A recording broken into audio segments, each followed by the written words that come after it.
Bonsoir à toutes et à tous, bienvenue dans Libre Ensemble, votre rendez-vous de la laïcité. Et en ce premier jour de l'an, au nom du Centre d'Action Laïque, je vous souhaite une merveilleuse année 2022. Libre Ensemble, Vinciane Colson, Jacques Nizan. Ce soir, nous allons d'ailleurs parler de cette année 2022 en traçant les grandes lignes des défis qui attendent le mouvement laïque, mais en revenant aussi sur les moments forts de 2021. Et on va le faire avec nos trois invités ce soir. Alors déjà, bonsoir à tous les trois. Nous avons Sylvie Losberg, directrice études et stratégies au Centre d'Action Laïque et présidente du Conseil des femmes francophones de Belgique. À vos côtés, Benoît van der Merchen, secrétaire général du Centre d'Action Laïque, et Hervé Parmentier, secrétaire général adjoint. Alors, j'ai quand même envie de commencer par les bonnes nouvelles. L'année 2021, elle a évidemment été difficile à de nombreux points de vue. Elle a mis à rude épreuve les valeurs de liberté, d'égalité, de solidarité. Mais elle s'est terminée par une note positive. Et cette note positive, c'est le vote au Parlement de la Fédération Wallonie-Bruxelles d'une résolution recommandant l'instauration d'un cours de 2 heures de philosophie et de citoyenneté dans l'enseignement officiel. C'est une vraie victoire, Benoît van der Merchen.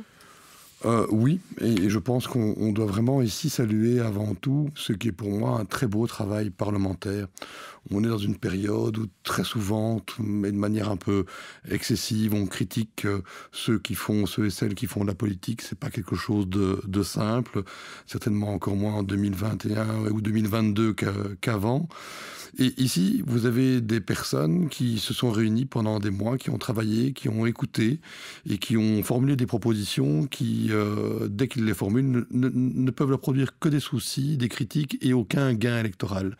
Ce sont des parlementaires qui ont donc pensé à l'intérêt général pour les années à venir et pour les générations futures, en se disant que dans cette société du zapping, de l'immédiateté, faite de contrastes, de violences, parfois exacerbées, de replis identitaires, communautaires, il était important de rassembler ce qui était part et de créer du lien en mettant les élèves ensemble dans notre enseignement officiel pour discuter des questions de sens plutôt que de les séparer sur une base convictionnelle qui est souvent celle de leurs parents ou d'une histoire. C'est un pas très courageux et qui vraiment, je trouve là, comme travail parlementaire, est à saluer. Mais attention, on se réjouit, mais chaque victoire n'est jamais annonciatrice que des combats à venir. C'est un rapport parlementaire, il est important, il indique clairement un cap, mais après, il faut transformer ça en acte. Et donc, ici, en disposition législative, c'est donc maintenant au gouvernement de la Fédération Wallonie-Bruxelles d'agir et de proposer quelque chose assez vite, parce que je pense que notre société n'a plus le temps d'attendre pour justement arriver à pleinement faire de nos enfants, de nos élèves, des citoyens à part entière. D'autant plus si on imagine leur donner le droit de vote potentiellement à l'âge de 16 ans pour les élections européennes. Il y a une urgence sociétale absolue. Donc oui, une belle victoire, mais vigilance quand même. C'est un cours qui vous semble, plus que jamais peut-être indispensable à l'heure des complots, des fake news, un cours qui donne vraiment des clés de compréhension du monde, des clés de compréhension de la société. Il faudra évidemment faire attention à ne pas faire de ce coup un cours fourre-tout, on va parler de tout et de n'importe quoi. Néanmoins, on voit bien quelles sont les tendances, il y a déjà un référentiel qui a été établi pour les 2 heures, il y a un programme qui existe, et vous l'avez dit, l'urgence, elle commande. Récemment, un sondage qui avait été dévoilé par une chaîne de télévision indiquait que beaucoup étaient tentés, y compris parmi les jeunes, par un régime autoritaire. Et donc, je pense que là, déjà arriver à décrypter, déchiffrer le langage de l'extrême droite, le discours simpliste, les idées racoleuses, c'est nécessaire, d'autant plus que nous sommes dans un contexte où on le sait bien historiquement, on a vécu des crises avec la lutte contre le terrorisme, maintenant avec la lutte contre la pandémie, et chaque fois avec un discours qui faisait que l'exécutif prenait le pas sur le législatif. Il faut aller vite, on n'a plus le temps de faire du droit, on n'a plus le temps de discuter, et en prenant des mesures de type autoritaire. Alors, je ne dis pas qu'elles n'étaient pas nécessaires, qu'elles n'étaient pas proportionnées, ça c'est un autre débat, et on pourra en discuter, mais on a un peu habitué tout le monde à effectivement demander un pouvoir fort et prendre des mesures radicales. Ça, c'est un terreau pour le discours de l'extrême droite, et donc il faut faire très très attention par rapport à tout cela. Ouais, vous venez de le dire, effectivement, une des mouvances qui surfe aujourd'hui sur cette division de la société, c'est l'extrême droite. Alors, juste reprendre quelques chiffres de rapport. En juillet dernier, l'OCAM, l'organe de coordination pour l'analyse de la menace, estimait donc que l'extrémisme de droite gagnait du terrain à un rythme alarmant. Serge Lipsic, président du comité R, alertait lui il y a quelques semaines sur la présence de groupuscules d'extrême droite à l'armée notamment. Sylvie Losberg, est-ce que il y a une radicalisation vraiment d'extrême droite à différents niveaux de la société aujourd'hui, qu'il faut oser dire, il faut oser affronter cette radicalisation? Elle est déjà visible au Parlement, puisqu'il y a quand même 18 députés du parti d'extrême droite Vlaams Belang, ancien Vlaams Blok. Donc la question aujourd'hui ne se pose plus de savoir si l'extrême droite est rentrée dans nos murs ou pas. Il y est, l'extrême droite y est, et en plus de ça, ce qui est vraiment inquiétant, c'est que les discours de l'extrême droite, la volonté d'exclure les uns, de privilégier les autres, et aussi, je dirais, des attaques incessantes à l'état de droit, finalement, on voit que ça percole dans d'autres familles politiques. Le discours anti-migrant, par exemple, c'est pas que le Vlaams Belang. Le fait de stigmatiser tel groupe en disant que c'est des paresseux, c'est pas que le Vlaams Belang. On a la NVA. Sur d'autres questions, les droits des femmes, il y a d'autres partis qui rejoignent finalement cette sphère où on remet en question les valeurs démocratiques fondamentales. Et donc, comme le disait Benoît, c'est vrai que les valeurs sont mises à rude épreuve, que le Parlement essaye quand même aussi de travailler pour défendre le bien commun, mais en même temps, il y a quand même un vrai problème de compréhension chez les jeunes, mais pas que chez les jeunes, parce que ces discours, ils rencontrent les peurs et les inquiétudes des gens. Et donc, si on n'apporte pas d'autres réponses, le CPC, c'est une réponse à l'égard des jeunes. Alors, le CAL, c'est vraiment son ADN aussi. Je veux dire, le CAL a toujours combattu l'extrême droite et c'est d'ailleurs de nouveau une priorité du mouvement, avec à la fois le côté positif, avec de la formation, de l'éducation, de l'émancipation, des clés de compréhension, le libre examen, et puis par ailleurs des actions qui doivent être menées pour combattre l'extrême droite directement. Et donc là, il y a un plan qui est en cours et qui va commencer dès le début de l'année actuelle, début 2022. Des actions donc à mener vraiment sur le terrain pour lutter contre ces idées d'extrême droite. Hervé Parmentier, vraiment continuer à lutter sur le terrain contre cette idéologie. Oui, bien entendu, c'est donc une priorité, ça Sylvie Losberg vient de le rappeler. C'est pas un problème qui concerne évidemment que l'espace francophone en Belgique. On est même d'ailleurs plutôt, a priori, préservé, parce qu'on n'a pas encore, du côté francophone, une vraie manifestation politique de l'extrême droite dans nos assemblées parlementaires. Ça ne veut pas dire qu'on est à l'abri de tout risque. Il y a eu des scrutins précédents où, effectivement, l'extrême droite a fait des poussées significatives, fort heureusement, qui n'ont pas été structurées de manière telle que les partis d'extrême droite du côté francophone se soient structurés et durés. Mais néanmoins, on n'est jamais à l'abri de ce risque. Et quand on voit la situation en Flandre en particulier, on voit bien que dans notre pays, on n'est pas à l'abri de rien, tout comme on est à l'abri de rien ailleurs en Europe. On a cette année-ci, en 2021, l'année qui vient de s'écouler, mis en ligne avec l'association Les Territoires de la Mémoire, toute une cartographie des phénomènes d'extrême droite et de droite populiste assez conservatrice en Europe. Et on voit que au fur et à mesure que les scrutins avancent, il y a tout de même rarement des bonnes nouvelles. On voit quand même ces courants politiques-là progresser de façon assez significative, jouant, comme on a déjà eu l'occasion de le souligner, sur les peurs des gens, sur le sentiment sans doute aussi d'être un peu exclu par rapport aux évolutions de la société, par rapport à des inégalités croissantes, le sentiment petit à petit de décrocher, de ne plus ou de moins en moins faire partie de la société, de moins en moins avoir voix au chapitre, et donc la capacité d'être citoyen capable de peser sur son propre sort et capable de peser avec les autres sur le sort collectif. Donc non, effectivement, l'extrême droite en Europe est aussi un phénomène qui nous préoccupe. Oui, on sait qu'en France aussi, avec les élections présidentielles qui approchent, on va beaucoup en parler. Alors vous parliez de l'Europe, mais c'est vrai que est-ce que c'est notamment ce qui vous a poussé à créer cette année le réseau laïque européen? Donc le 6 octobre dernier, il y a ce nouveau réseau européen qui a été créé.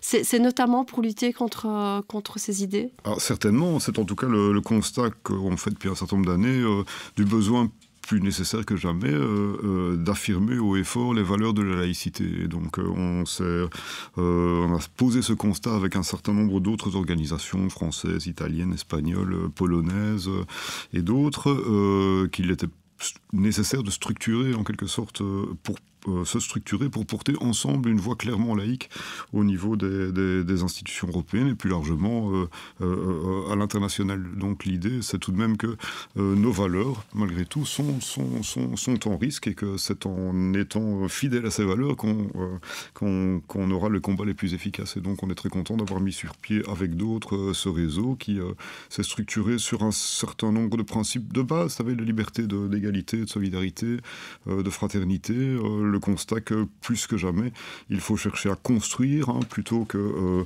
comme une partie de la classe politique le ferait, opposer, essayer de finalement faire prévaloir un point de vue, mais au détriment de son adversaire. Donc vraiment l'idée de construire la démocratie avec d'autres, et le rôle des organisations laïques dans ce contexte peut aider. Alors, on l'a dit, cette année 2021, elle a été difficile, évidemment, avec toujours cette pandémie et les conséquences de cette pandémie. Elle a été notamment difficile pour les femmes, parce que j'ai l'impression qu'il n'y a pas un jour sans qu'on ne parle de violences faites aux femmes dans les médias, notamment. Sylvie Lotsberg, est-ce que c'est le signe pour vous que ces violences, elles augmentent encore, ou est-ce que c'est le signe que finalement elles sont plus visibilisées, qu'on en parle plus, et donc ce serait aussi un peu positif, ça veut dire qu'on les dénonce plus qu'avant, la parole se libère encore plus qu'avant? Mais c'est un peu des deux. Sur l'augmentation des violences, elle a été quantifiée durant le confinement, notamment avec les lignes d'écoute, où on a vu que ces standards explosaient. Aussi parce qu'il y a eu une meilleure communication dans les pharmacies et ailleurs, avec des campagnes pour dire, voilà, si vous êtes coincé chez vous et que le climat est violent, voilà comment faire. Donc il y a eu une prise en compte des risques, et c'est vrai que les femmes ont beaucoup souffert, pas seulement au niveau des violences intrafamiliales ou interpersonnelles, mais au travail. Voilà, les femmes ont quand même été soumises à rude épreuve depuis le début de la crise Covid. Et sur la question des violences en tant que telles, si elles ont augmenté, ça a aussi amené des réponses qui étaient beaucoup plus rapides qu'auparavant. Donc on a identifié des problèmes spécifiques et on a trouvé des solutions qui étaient des solutions d'urgence. Maintenant, on l'a vu avec la marche du mois de novembre, il y a aussi, et il faut s'en réjouir quand même, une prise en compte différente de ce que ça veut dire les violences envers les femmes aujourd'hui. Cette marche, elle existe depuis 5-6 ans, donc moi j'y vais chaque année, et c'est la première fois que cette marche a été précédée d'abord par beaucoup de dossiers médiatiques, par une prise en compte au fond de l'impact des violences structurelles, les violences socio-économiques par exemple, comme étant un des facteurs qui légitiment les violences psychologiques ou physiques envers les femmes. Donc cette compréhension qu'en fait il y a un problème structurel, il y a un problème de sexisme structurel dans notre pays, ça c'est vraiment nouveau. Les politiques aussi s'en sont saisis très régulièrement. Donc je pense qu'on a changé vraiment de paradigme. Maintenant, il faut voir aussi comment ça se traduit sur le terrain. On reste quand même très en deçà de la demande au niveau du traitement judiciaire, c'est toujours absolument nul, voilà, même s'il y a des formations de policiers, de magistrats. Voilà. Les femmes qui aujourd'hui sont confrontées à de la violence, notamment lors de séparation, ne sont pas bien prises en charge en Belgique, c'est un fait. Alors il y a un autre volet qui est la question des violences sexuelles, et là ça a aussi fait la une de l'actualité avec le projet du ministre de la Justice de réforme du code pénal sexuel. Donc là le CAL a été entendu, le Conseil des femmes aussi d'ailleurs, et nous avons une lecture qui diffère de celle du ministre. Ce qui est bien quand même, c'est qu'on est écouté, on est entendu. Maintenant, il faut voir ce que ça va donner. Mais en tout cas, on a la possibilité de montrer que le projet de société que nous défendons, et qui est un projet féministe au niveau du mouvement laïque, très clairement, eh bien, il y a un réservoir dans la société qui est plus fort aujourd'hui, qui est plus important aujourd'hui qu'auparavant. Donc voilà, c'est à la fois des bonnes choses et en même temps, il y a encore énormément de travail à faire sur ce plan. Oui, alors juste pour rebondir là-dessus, peut-être sur la question de la réforme du droit pénal sexuel, c'est vrai que c'est quelque chose sur lequel le CAL a voulu aussi, s'est fait entendre, parce que vous parliez tout à l'heure de l'importance de ces groupes parlementaires, l'importance d'intervenir. Ici aussi, le mouvement laïque a été entendu sur cette question-là, a voulu montrer les points avec lesquels il était d'accord et pas d'accord. Vous me permettez là de rebondir sur deux des sujets que vous avez abordés là maintenant à l'instant. Effectivement, pour un mouvement comme le nôtre, c'est plutôt une reconnaissance d'un travail accompli que d'être invité au Parlement pour pouvoir donner un avis sur des projets de société. Et donc nous avons eu l'occasion de le faire à propos du droit pénal sexuel. Je pense que c'était effectivement, c'est pas un débat simple. Il y a toujours des valeurs qui sont en jeu, des principes qui peuvent parfois, pour faciliter par exemple la charge de la preuve, être d'une certaine manière mis en cause ou discutés. C'est dans l'enceinte parlementaire que ça va se faire, et je trouve que c'est vraiment plutôt valorisant. Sur la question par exemple de l'extrême droite aussi, le CAL a été entendu à propos de propositions de loi visant à interdire les groupes liberticides. On a eu l'occasion d'y être entendu, et là, c'est là où on se rend compte aussi à quel point, d'ailleurs, l'extrême droite est bien introduite dans nos enceintes parlementaires, puisque la présidence de la commission de l'Intérieur, c'est un élu Vlaams Belang, et le rapporteur sur ces propositions de loi, c'est Dries van Langenhove, un élu Vlaams Belang aussi, ce qui est un peu ahurissant, mais qui montre bien le poids qu'ils ont. Mais je trouve que malgré tout, que ce sont des questions, des débats que l'on doit investir, et ça reste important que ceux qui représentent la population puissent à un moment donné trancher sur des questions de société qui mettent parfois en opposition l'une ou l'autre valeur. Un autre sujet qui nous a occupés durant toute l'année, c'est aussi celui des signes convictionnels. Eh bien, à cet égard, on peut remarquer que ce qui devrait être débattu au Parlement, et sans doute par un peu de timidité malvenue de la part du politique, l'arène de discussion n'est plus le Parlement, mais devient malheureusement le prétoire, les cours et tribunaux. Et c'est sans doute pas l'idéal, parce que ça amène des situations, des décisions d'abord diverses. La justice est humaine, et puis surtout à répétition des dossiers qui viennent et qui font toujours à ce moment-là quantité de pages dans les journaux. Oui, c'est vrai que la question des signes convictionnels, elle a fait couler beaucoup d'encre cette année, et notamment, c'est cette décision au mois de mai, donc la condamnation de la STIP qui était pourtant régulièrement primée pour sa politique en faveur de la diversité. Donc elle a donc été condamnée par le tribunal du travail de Bruxelles pour discrimination fondée sur le genre et les convictions religieuses, et le tribunal avait ordonné à la société de transport bruxelloise de cesser de fonder sa politique de l'emploi sur un principe de neutralité exclusive. Le Centre d'action laïque a donc décidé lui-même de se mettre en tierce opposition.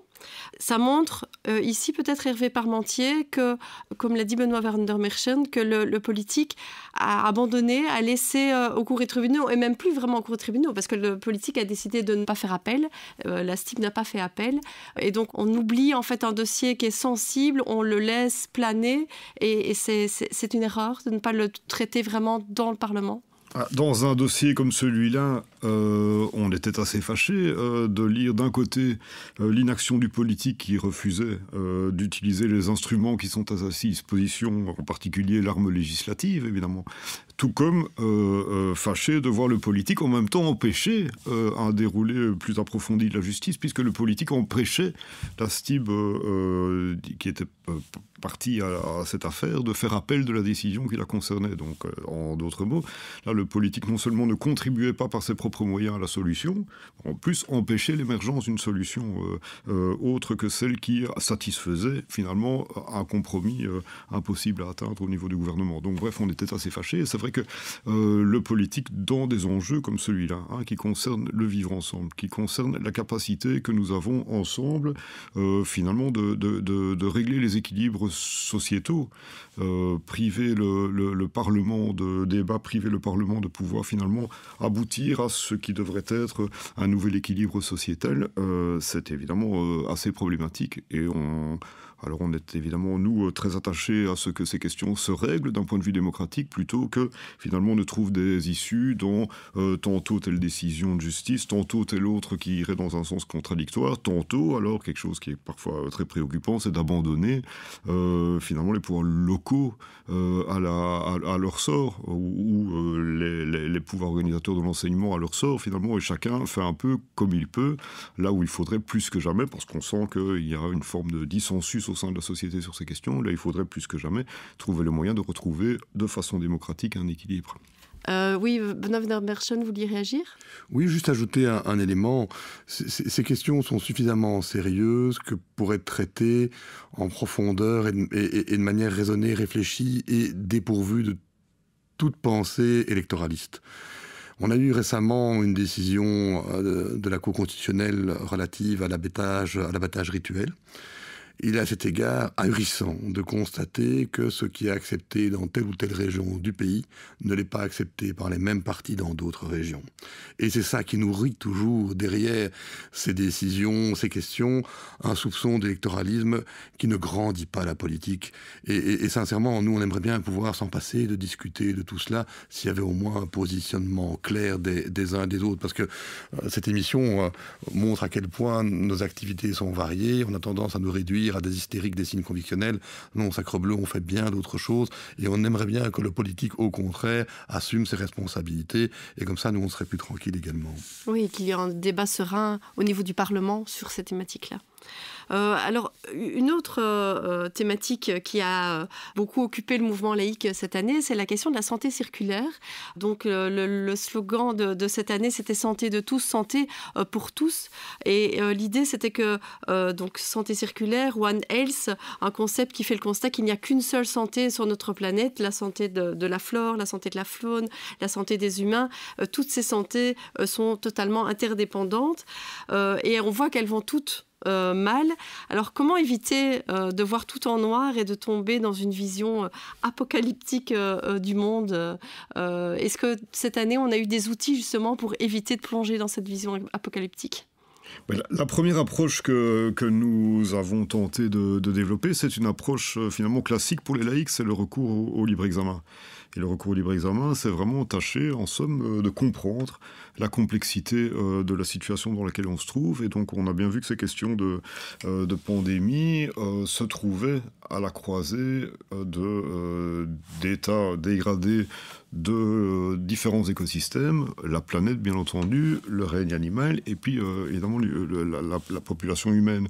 Et donc les interactions entre ces écosystèmes et la façon avec laquelle ils se dégradent pour l'instant ont des impacts négatifs sur notamment la santé. Et donc on a essayé peut-être au travers de toute cette campagne santé de tous, santé pour tous, de mettre en évidence la complexité de ces systèmes-là parce que en réalité en venir à comprendre la complexité des choses, c'est une façon de s'approprier les dossiers, de finalement trouver dans ces clés de compréhension à un moment la capacité alors à intervenir sur les réponses qu'on peut fournir dans de telles circonstances. Et c'est ce qu'on s'est attelé à faire toute l'année, à savoir comprendre, mais voir aussi comment on pouvait agir. Et cette compréhension est importante parce que le fait de ne pas comprendre laisse les gens dans une situation d'anxiété parce que les choses ont l'air tellement complexes qu'on a l'impression qu'en réalité, on ne peut vraiment rien faire. On est incapable de faire quoi que ce soit, chacun à sa petite échelle. Mais non, c'est pas comme ça qu'on essaye d'avancer. Au contraire, on a essayé toute cette année-ci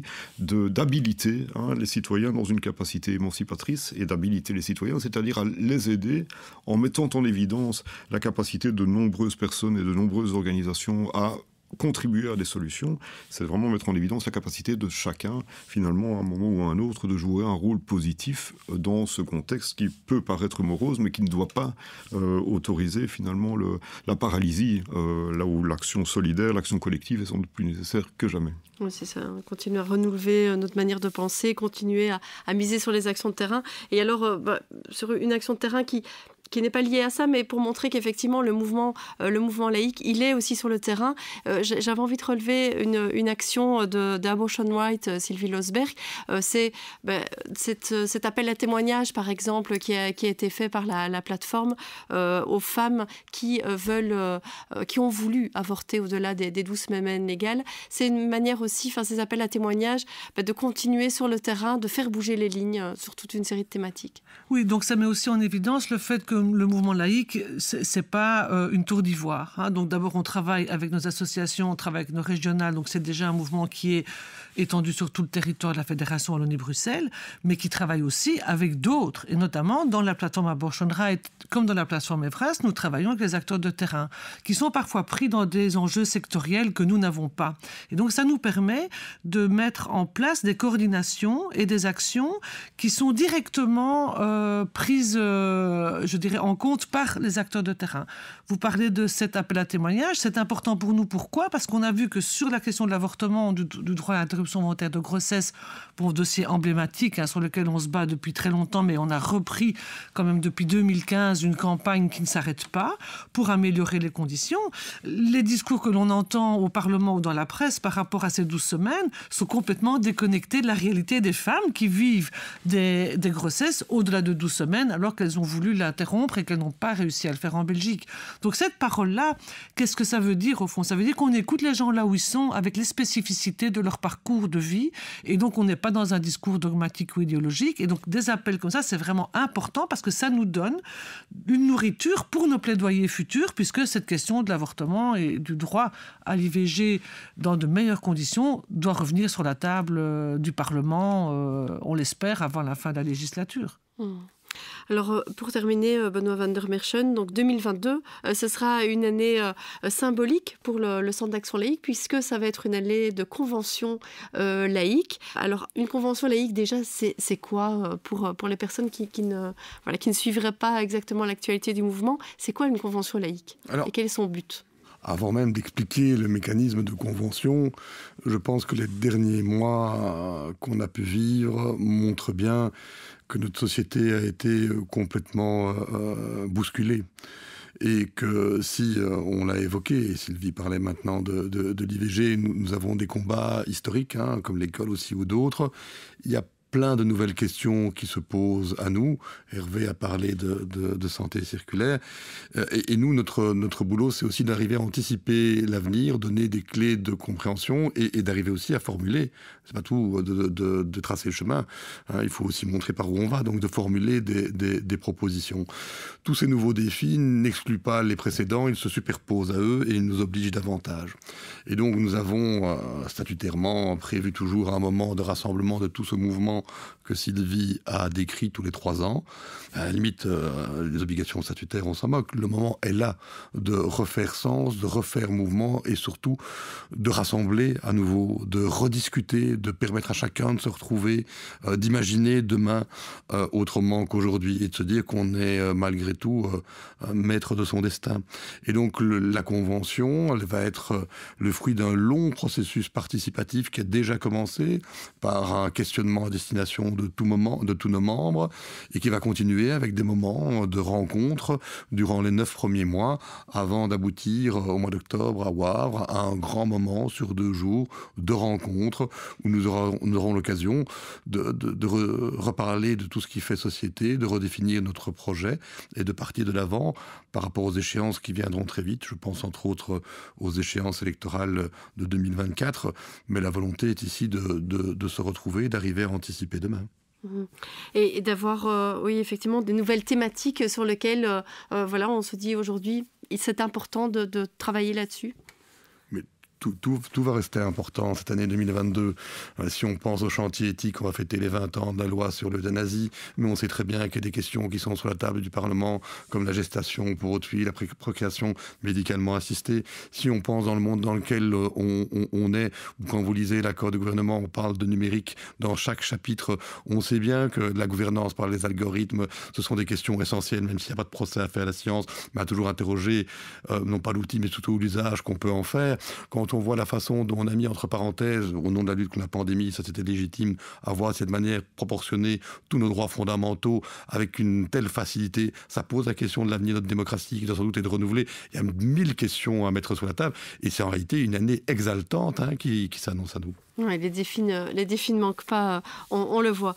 En tout cas, merci vraiment à tous les 3 de nous avoir aidé à retracer les derniers mois, les grands dossiers qui ont touché le mouvement laïque ces derniers mois et puis les défis pour l'avenir, on le voit, ils sont nombreux. Donc merci Hervé Parmentier, merci Sylvie Losberg et merci Benoît van der Merchen. Merci à vous de nous avoir suivis. Une belle soirée à tous et une belle année 2022 à tous aussi.